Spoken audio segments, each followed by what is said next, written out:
ஒருத்தர் நல்ல முடிவை எடுப்பாங்க. நீங்கள் இந்த 200 சீட்ஸ் மேலே கண்டிப்பாக வின் பண்ணுறேன்னு சொல்லிட்டு இருக்கீங்க. இது எங்கேருந்து கேல்குலேஷன்? சென்ற நாடாளுமன்ற தேர்தலில் 2024 மிகப்பெரிய வெற்றி, கிட்டத்தட்ட 100% வெற்றி. 39 சீட்டுக்கு 39 தமிழ்நாடு மக்கள் மதச்சார்பற்ற முற்போக்கு கூட்டணிக்கு எங்களுடைய தலைவர் தலைமையிலான அந்த அரசுக்கு கொடுத்த ஒரு வெற்றி. அந்த கால்குலேஷன் எடுத்து பார்த்தாலே 200 சீட்ஸுக்கு மேலே ஜெயிக்க போகிறோம். இன்னொன்று, எங்களுடைய தலைவர் வந்து எங்களுக்கு டார்கெட் மாதிரி கொடுத்துருக்காரு. வெல்வோம் 200 படிப்போம் வரலாங்கிறது ஒரு டார்கெட். நாங்கள் அந்த டார்கெட்டை அச்சீவ் பண்ணி அதுக்கு மேலே பர்ஃபார்ம் பண்ணாலும் ஆச்சரியப்படுறதுக்கு. இன்னொன்று, எங்களுடைய சீஃப் மினிஸ்டர், எங்களுடைய தலைவராக இருக்கட்டும், எங்களுடைய அடுத்த கட்ட தலைவர்களுக்காக இருக்கட்டும், எப்பொழுதுமே மக்களோடு மக்களாக இருக்கக்கூடியவங்க. இது வரைக்கும் தமிழ்நாட்டு வரலாற்றிலேயே எந்த முதலமைச்சரும் இவ்வளவு தூரம் மக்களை சந்திச்சாங்க அப்படின்னு எனக்கு நினைக்கிறதுக்கும் கிடையாது. எப்பொழுதுமே மக்களோட தொடர்பு இருக்கணும். இன்னைக்கு கூட முதலமைச்சர் இன்னைக்கு காலையில் உங்கள் நிகழ்ச்சி கலந்துக்கிட்டாரு. முடிச்சிட்ட உடனே அவரோட தொகுதிக்கு போயிட்டாரு. இன்னைக்கு ஈவினிங் வரைக்கும் அவரோட தொகுதியை பல்வேறு நிகழ்ச்சியை கலந்துக்கிட்டு இருக்காரு. நான் தொடர்ந்து மக்களோடு தான் பழகிட்டு இருக்கிறேன். அவங்களோட ரெஸ்பான்ஸ் பார்க்கும்போது நிச்சயம் 200க்கு மேலே சட்டமன்ற தொகுதிக்கு மேலே வெல்வோங்கிற உறுதி எனக்கு இருக்கு. இன்ரோட்ஸ் வைப்பாங்க நினைக்கிறீங்களா இந்த தடவை? ஏன்னா நிறைய பிரைம் மினிஸ்டர், ஹோம் மினிஸ்டர் நிறைய கேம்பெயின் பண்ண பிளான் பண்ணிட்டு இருக்காங்க. அவங்களுக்கு உங்க மெசேஜ் என்ன உங்களுக்கு? இல்லை, நான் காலையில் எங்களுடைய முதலமைச்சர் சொன்ன மாதிரி நாங்கள் அடிக்கடி திரு மோடி அவர்களும் திரு அமித்ஷா அவர்களும் அடிக்கடி தமிழ்நாட்டுக்கு வரணும். தேர்தல் போது நிச்சயம் அடிக்கடி வருவாங்க. அவங்க வர மக்களுக்கு அதிகமான விழிப்புணர்வு அவங்க வராங்களே தவிர தமிழ்நாட்டுக்கான எந்த ஃபண்டும் எந்த ப்ராஜெக்டும் அவங்க கொடுக்கறதில்ல. நம்ம கேட்குற நிதி கொடுக்கறதில்ல. கல்வி நிதி நிப்பாட்டி வச்சுருக்காங்க நியூ எஜுகேஷன் பாலிசிக்காக. மெட்ரோ ரயில் திட்டத்துக்கு கேட்டோம், ஜல்ஜீவன் திட்டத்துக்கு கொடுக்கல. இப்போ 100 நாள் வேலைவாய்ப்பு திட்டத்தை அந்த பேர்டன் வந்து மாநில அரசு மேலே போட பார்க்குறாங்க. இதெல்லாம் அவங்க வந்து பேசும்பொழுது மக்கள்கிட்ட இன்னும் நாங்கள் பேசுறதை விட அவங்க பேசும்போது மக்களுக்கு இன்னும் ரீச் ஆகுது. எனவே அவங்களுடைய முயற்சி அவங்க எடுத்துகிட்டு தான் இருப்பாங்க. ஆனால் தமிழ்நாட்டு மக்கள் மிகவும் தெளிவானவங்கன்னு நம்பிக்கை எங்களுக்கு இருக்கு. நீங்கள் வந்து உங்கள் ஸ்பீச்சில் வந்து Dravidian model is not anti anyone, not anti Hindi அப்படின்னு சொன்னீங்க. But why is there this misconception மக்கள் வந்து especially outside of Tamil Nadu? ஏன் இந்த மாதிரி டிஎம்கே வந்து திராவிடன் ஐடியாலஜி வந்து ஆன்டி இந்தி, ஆன்டி இந்து அப்படின்னு அந்த மிஸ்கன்செப்ஷன் வந்து கிரியேட் பண்ணுறது எங்களுக்கு எதிர்த்து அரசியல் செய்கிறவங்க, திராவிட சிந்தனைக்கு மாறாக சிந்தனை உள்ளவங்க எங்கள் மேலே எப்படியாவது ஒரு வெறுப்பு பிரச்சாரத்தை உண்டாக்கணுங்கிறதுக்காக அவங்க கிரியேட் பண்ணுறது. அதில் சில நேரம் அவங்க வெற்றியும் பெற்றிருக்கிறாங்க. எல்லாராலையும் ஒரு தப்பான மிஸ்கன்செப்ஷன் வச்சு எல்லா நேரத்துலையும் வெற்றி பெற முடியாது. உண்மை ஒரு நாள் மக்கள் நிச்சயம் புரிஞ்சுப்பாங்க. உண்மை என்னைக்கு ஒரு நாள் நடக்கும்.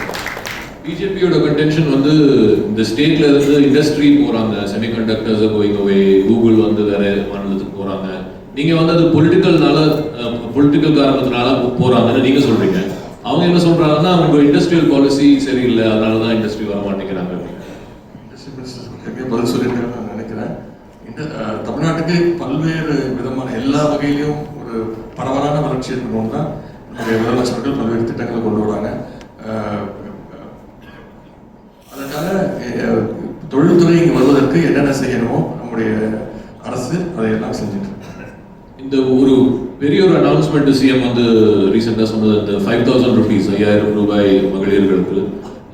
அதை வந்து இவங்க வந்து நீங்கள் வந்து மக்களுக்கு ஒரு விதத்தில் ஒரு லஞ்சம் மாதிரி கொடுக்குறீங்க, எலெக்ஷனுக்கு டைம் பண்ணி இது பண்ணியிருக்காங்க அப்படின்னு சொல்கிறாங்க. அவங்களுடைய குற்றச்சாட்டு. இல்லை, இதற்கும் முதலமைச்சர் பதில் சொன்னதுதான்.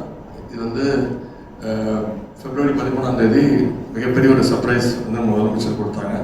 இது வெளில தெரிஞ்சுன்னா எப்படியாவது ஏற்கனவே நீதிமன்றத்திற்கு போயிருக்கிறாங்க பல மாநிலங்களில். மகாராஷ்டிரா நினைக்கிறேன் உள்ளாட்சி தேர்தலை முன்னிட்டு இந்த உரிமை தொகையை நிப்பாட்டுறதுக்கான அந்த வழிமுறைகள்லாம் அவங்க முயற்சி எடுத்தாங்க. இதற்காக தான் முதலமைச்சர் அவர்கள் 3 மாதத்துக்கு தேவையான நிதியை கொடுத்துருக்கிறாங்க. நம்முடைய தாய்மார்கள் மகளிர் அதில் இன்னும் நம்ம முதலமைச்சர் ஷேர் பண்ணால் இங்கே இருக்கக்கூடிய மகளிர் அதை விட பெரிய ஷார்ப்பு. என்னன்னா 7 மணிக்கு தலைவர் வந்து கிரெடிட் பண்ணுறாங்க 5,000 rupees. 9 மணிக்கெல்லாம் போய் எடுத்துட்டாங்க. ஏன்னா அதையே ஏதாவது பேங்க்ல சொல்லி ஏதாவது பேமெண்ட் எல்லாம் நிப்பாட்ட சொல்லி யாராவது போயிடுவாங்க. அதனால மக்களுக்கு திமுக மேல அவ்வளோ நம்பிக்கை, பாஜக மேல அந்த அளவுக்கு நம்பிக்கை. கொஞ்சம் முன்னாடி இங்க காங்கிரஸ் தலைவர் மணிசங்கர் ஐயர் அவர் இருந்தார். அவர் வந்து திரு ஸ்டாலின் வந்து இந்தியா கூட்டணியோட தலைவராக வரணும்னு சொல்லியிருக்காரு. அதை பத்தி நீங்க என்ன சொல்றீங்க? அது எங்களுடைய தலைவர் வந்து எவ்வளவு தீவிரமா ஒன்றிய பாஜகவை எதிர்த்து பாசிச சக்திகளை எதிர்த்து அரசியல் பண்ணுறாங்கிறதுக்கு இது ஒரு எங்களுடைய கூட்டணி கட்சி மிகப்பெரிய ஒரு இயக்கம். அவங்க பாராட்டுறது வந்து எங்களுக்கு கூடுதல் மகிழ்ச்சி தான். இருந்தாலும் எங்களுடைய தலைவர் அதற்கான முடிவை எடுப்பார். கூட்டணி கட்சிகள் கூட ரிலேஷன்ஸ் ஓகே ஆகிப்போ பார்த்துட்டு தானே இருக்கீங்க, நீங்கள் தானே எல்லாரும் செல்ல முடியிருக்கான வேலையை பார்த்துட்டு தானே இருக்கீங்க. ஆனால் அந்த மாதிரி எதுவுமே நடக்காமல் எங்களுடைய தலைவர் தொடர்ந்து எங்களுடைய தலைவர் வந்து டிஎம்கேவுடைய தலைவரான சந்திச்சு அதுக்கப்புறம் அவர் தலைவராக பொறுப்பேற்ற பிறகு சந்திச்சு அத்தனை தேர்தலையும் வெற்றி பெற்றிருக்கிறார் எங்களுடைய தலைவர். அதற்கு மெயின் காரணம் எங்க தலைவர் வந்து எங்களுடைய இயக்கத்தை சேர்ந்தவங்க கூட திருப்தி இல்லாம விட்டுருவாரு. ஆனா கூட்டணி கட்சிகளுக்கு ரொம்ப அவங்க வந்து ரொம்ப திருப்தி கொடுத்துருப்பாரு. அந்த அளவுக்கு ஸ்பேஸ் கொடுப்பாரு. எல்லாரையும் அரவணைச்சு போல ஒரு தலைவர், எல்லாரோடையும் ஆக்சசபிளா இருக்கக்கூடிய ஒரே தலைவர் எங்களுடைய முதலமைச்சர் எங்களுடைய தலைவர். அதுதான் வெற்றிக்கு மிக மிக முக்கிய காரணம்.